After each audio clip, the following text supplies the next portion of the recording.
बिस्मिल्लाहिर्रहमानिर्रहीम। Dear students, कल हमने पढ़ा होम्योस्टेसिस के बारे में। होम्योस्टेसिस में हमने कहा कि मेंटेन करना इंटरनल बॉडी कंडीशन को at equilibrium, that process is called homeostasis. आज हम डिस्कस करेंगे प्लांट्स के अंदर होम्योस्टेसिस कैसे होती है। प्लांट्स में होम्योस्टेसिस के लिए डिफरेंट मैकेनिज्म इन्वॉल्व हैं, डिफरेंट प्रोसेसेस इन्वॉल्व हैं, तो वन बाय वन उनको डिस्कस करने की कोशिश करते हैं। तो प्लांट्स के अंदर first of all removal of extra carbon dioxide and water की ऑक्सीजन की बात करते हैं कि कार्बन डाइऑक्साइड एंड ऑक्सीजन जो है, जो एक्स्ट्रा है, उसको कैसे रिमूव किया जाता है। तो प्लांट्स के अंदर दो प्रोसेसेस हैं, एक को फोटोसिंथेसिस कहते हैं और फोटोसिंथेसिस के नतीजे में ऑक्सीजन पैदा होती है, जबकि दूसरा प्रोसेस है that one is the respiration. Respiration के नतीजे में कार्बन डाइऑक्साइड पैदा होती है। प्लांट्स के अंदर दिन के वक्त दोनों प्रोसेसेस चल रहे होते हैं, रेस्पिरेशन भी हो रही होती है, फोटोसिंथेसिस भी हो रही है। इट मींस बोथ प्रोसेसेस जो हैं वो कंटिन्यू हैं साइड बाय साइड। जो कार्बन डाइऑक्साइड प्रोड्यूस हो रही है during respiration, it is the reactant of the photosynthesis, वो यूटिलाइज की जाएगी फोटोसिंथेसिस के दौरान, जबकि जो ऑक्सीजन प्रोड्यूस हो रही है ड्यूरिंग द फोटोसिंथेसिस, उसको यूटिलाइज किया जाएगा रेस्पिरेशन के दौरान। जबकि जो एक्स्ट्रा चीज़ें होंगी उनको क्या किया जाएगा, प्लांट बॉडी से बाहर एक्सपेल किया जाएगा। अगर रात के वक्त देखें तो रात के वक्त क्योंकि फोटोसिंथेसिस नहीं होती, क्योंकि फोटोसिंथेसिस के लिए लाइट ज़रूरी है, तो लाइट प्लांट्स को अवेलेबल नहीं है, तो अल्टीमेटली रात के वक्त फोटोसिंथेसिस का प्रोसेस जो है वो रुक जाता है। तो उस वक्त प्लांट सिर्फ क्या पैदा कर रहे होते हैं, कार्बन डाइऑक्साइड जो है वो पैदा कर रहे होते हैं। तो कार्बन डाइऑक्साइड जो प्रोड्यूस हो रही है या ऑक्सीजन जो प्रोड्यूस होती है, वो कैसे एलिमिनेट की जाती है फ्रॉम द प्लांट बॉडी। तो इसके लिए जो हमारे पास स्ट्रक्चर्स इन्वॉल्व हैं, that one is the stomata. हमने पीछे पढ़ा कि प्लांट्स के अंदर लीफ की एपिडर्मिस के अंदर जो है वो कुछ पोर्स होते हैं, कुछ सुराख होते हैं। इन सुराखों को हम क्या कहते हैं, स्टोमेटा। तो बाय द स्टोमेटा जो है वो क्या कर जाती है, ये गैसेस जो है वो आउटसाइड द बॉडी जो है वो एलिमिनेट जो है वो हो जाती हैं, बॉडी से बाहर जो है वो एक्सपेल कर दी जाती हैं। इसके अलावा लेंटिसल्स मौजूद होते हैं। लेंटिसल्स जो हैं, these are the pores which are present in the stem. Stomata जो है that one are the pores which are present in leaf, जो लीफ में मौजूद है, यहां से एक्सपेल हो जाएंगे। जबकि लेंटिसल जो हैं, they are the pores which are present in stem, इनसे रिमूव जो है वो हो जाएगी। इसके अलावा by the general body surface, by the diffusion and osmosis processes के जरिए से ये प्लांट बॉडी से क्या कर दी जाएंगी, एक्सपेल जो है वो कर दी जाएंगी। दूसरा जो वेस्ट मटेरियल है, that one is the water, कि वाटर को प्लांट बॉडी से कैसे रिमूव किया जाता है। प्लांट से वाटर को रिमूव करने के लिए दो मेथड जो है वो यूज किए जाते हैं। One is the transpiration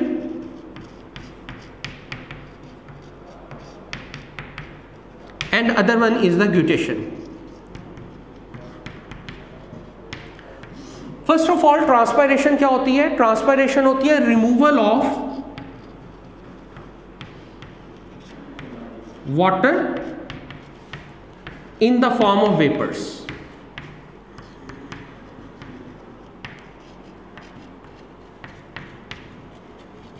vapours की फॉर्म में वाटर का रिमूव होना, that one is called transpiration, यानी evaporation of the water from the general body surface, that one is called transpiration।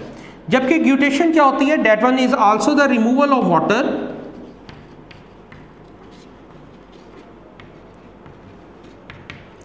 but in the form of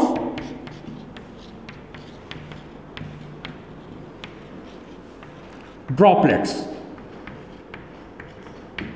यानी drops की form में, कतरों की form में वाटर का जो है वो रिमूव होना फ्रॉम द प्लांट सर्फेसेस। जैसे स्ट्रॉबेरी या जो है ग्रासेस के ऊपर जो है वो उनकी लीव्स के ऊपर जो है वो सुबह के वक्त वाटर ड्रॉप्स जो है वो अपीयर हो जाते हैं।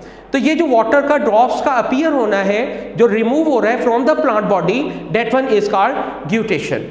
तो दो टर्म्स हमने कहा कि transpiration, removal of the water in the form of vapours, यानी बुखारात बन के उड़ रहे हैं, वेपर्स की फॉर्म में वाटर एवेपोरेट होगा, दैट वन इज ट्रांसपायरेशन। और दूसरा removal of water in the form of droplets होगी, जिसको हमने नाम दिया है ग्यूटेशन। यहाँ पर एक बात और क्लियर करते जाएं कि ग्यूटेशन और ड्यू में फ़र्क होता है।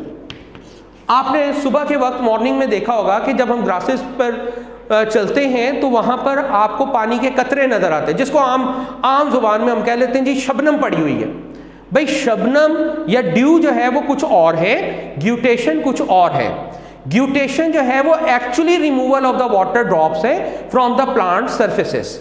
लीफ से अगर अंदर से पानी जो है वो निकल रहा है तो इसको हम क्या कहेंगे, ग्यूटेशन कहेंगे। जबकि ड्यू क्या होती है, it is the condensation of the water at the plant surfaces. आपने कभी देखा हो कि अगर हम किसी ग्लास के अंदर ठंडा या पानी डाल लेते हैं तो ग्लास की बाहर वाली साइड पर भी पानी आ जाता है। भाई ये पानी कहाँ से आ गया? ये वाटर वेपर्स कंडेंस हुए हैं जो किस में मौजूद थे, इन्वायरमेंट में मौजूद थे। वो ग्लास की सरफेस के ऊपर क्या हो गए, कंडेंस हो गए, पानी की सूरत इख्तियार कर गए। सेम इसी तरह से अगर जो है वो ड्रॉप्स अपीयर हुए, लेकिन वो अपीयर हुए due to the condensation of the water of the environment on the leaf surfaces, then it is called dew, it is not called guttation। बात समझ आ गई? तो इसके बाद रिमूवल ऑफ मेटाबॉलिक वेस्ट की बात करते हैं। प्लांट्स के अंदर डिफरेंट मेटाबॉलिक प्रोसेसेस होते हैं, तो मेटाबॉलिज्म के नतीजे में डिफरेंट सब्सटेंसेस प्रोड्यूस होते हैं, जैसे कि कैल्शियम ऑक्सालेट पैदा होता है। जैसे टमाटर के अंदर वो क्या होता है कि वो उनकी बॉडी सर्फेसेस के अंदर, बॉडी स्ट्रक्चर्स के अंदर, जैसे लीफ के अंदर जो है वो स्टोर हो जाता है और स्टोर होने के बाद उसको वहाँ से रिमूव कर लिया जाता है। हमने एक ऑब्जर्वेशन की प्लांट्स के हवाले से कि प्लांट्स के अंदर शेडिंग ऑफ द लीफ होती है, सालाना पत्ते गिर जाते हैं। पहले पत्ता पीला पड़ता है और पीला पड़ने के बाद वो क्या कर जाता है, फॉल कर जाता है, गिर जाता है। ये जो शेडिंग ऑफ द लीफ है from the plant surfaces, scientist का ख्याल ये है कि it is also due to the accumulation of the waste material in the leaf, कि प्लांट्स के लीफ के अंदर वेस्ट मटेरियल जब जमा हो जाता है, इकट्ठा हो जाता है, तो प्लांट क्या करता है, अपने लीफ को शेड ऑफ कर देता है, वो गिरा देता है, वो गिर जाते हैं। इस तरह से वेस्ट मटेरियल जो है वो प्लांट बॉडी से बाहर जो है वो क्या हो जाता है, एक्सपेल हो जाता है। इसके अलावा कुछ प्लांट्स ऐसे हैं जो डिफरेंट वेस्ट मटेरियल पैदा करते हैं, जैसे कि कोनिफर्स है। कोनिफर्स कोन प्रोड्यूसिंग प्लांट्स हैं, जैसे कि पाइनस है। इनके अंदर जो वेस्ट मटेरियल होता है, एक चिपचिपाहट सा वाला मटेरियल जिसे हम कहते हैं रेजिन। तो रेजिन्स जो है वो प्रोड्यूस होता है, जो एक्चुअली जो सम साइंटिस्ट हैं उनके ख्याल में ये क्या है, वेस्ट मटेरियल है जो प्लांट बॉडी अपनी जनरल सर्फेसेस से क्या करती है, एक्सपेल करती है। इसी तरह से गम्स फ्रॉम द किक्कर प्लांट से जो वेस्ट मटेरियल रिमूव होता है उसे हम क्या कहते हैं, गम्स कहते हैं। म्यूसिलेज, ये भी एक चिपचिपाहट वाला मटेरियल, जो लेडी फिंगर भिंडी के अंदर आप देखें तो एक चिपचिपाहट वाली लेस सा जो है वो मटेरियल पैदा होता है, लेसदार मटेरियल पैदा होता है, जिसे हम कहते हैं म्यूसिलेज। तो म्यूसिलेज जो है that one is also the waste material. लेकिन यहाँ पर ये वेस्ट मटेरियल उस वक्त पैदा होते हैं जब प्लांट सर्फेसेस को क्या किया जाता है, कट किया जाता है, तोड़ते हैं। भिंडी को आप तोड़ेंगे तो अंदर से क्या निकलेगी, लेस निकलनी शुरू हो जाएगी। That one is the waste material. तो प्लांट बॉडी के अंदर carbon dioxide, oxygen, water and some metabolic waste जो है उनको प्लांट बॉडी से क्या किया जाता है, रिमूव किया जाता है। और ये जो removal of the waste material है, it is also the example of the homeostasis. Thank you. आज हम यहीं पे इख्तिताम करते हैं, कल इंशाल्लाह नेक्स्ट पढ़ेंगे। Thank you.